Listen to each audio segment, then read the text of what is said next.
আসসালামাইকুম রহমতুল্লাহ বারাকাতুহু। আজকে পবিত্র জুমার দিন, পবিত্র জুমার নামাজ পড়ে আসলাম। আজকে অফিস বন্ধ থাকার কথা, কিন্তু দুঃখজনক অফিস খোলা। তারপরও ভালো লাগতেছে, কারণ দীর্ঘ অনেক দিন পর যাবৎ আমাদের অফিস ফ্রাইডে খোলা থাকে না। আজকে খোলা রাখছে পবিত্র ঈদ উল ফিতরের এক্সট্রা কাভারিং এর জন্য। সর্বোপরি আল্লাহ তালার কাছে শুক্রিয়া। আল্লাহ তালা যেভাবে রাখছেন খুব ভালো রাখছেন। আরও একবার বলি আলহামদুলিল্লাহ। প্রত্যেকটা মুসলমান মানুষের উচিত সৎ পথে চলা এবং সৎ কাজে উৎসাহিত করা। আর পবিত্র মাহে রমজান উপলক্ষে আমি কিছু বলবো।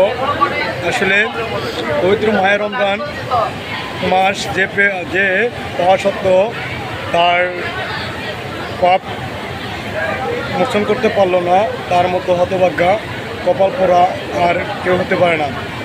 আমি সকল মুসলমানদের উদ্দেশ্যে একটা কথাই বলতে চাই, ভাই আসুন আমরা পবিত্র মাহে রমজানকে ঝাঁকজমকভাবে তার আত্মশুদ্ধিকে বজায় রেখে প্রত্যেকটা 30টা রোজা আদবের সাথে রাখার জন্য রাখতে পারি, যেন আল্লাহ তাআলা আমাদেরকে সকলকে তৌফিক দান করুক এবং আমাদের রোজাগুলোকে কবুল ও মঞ্জুর করে নেব।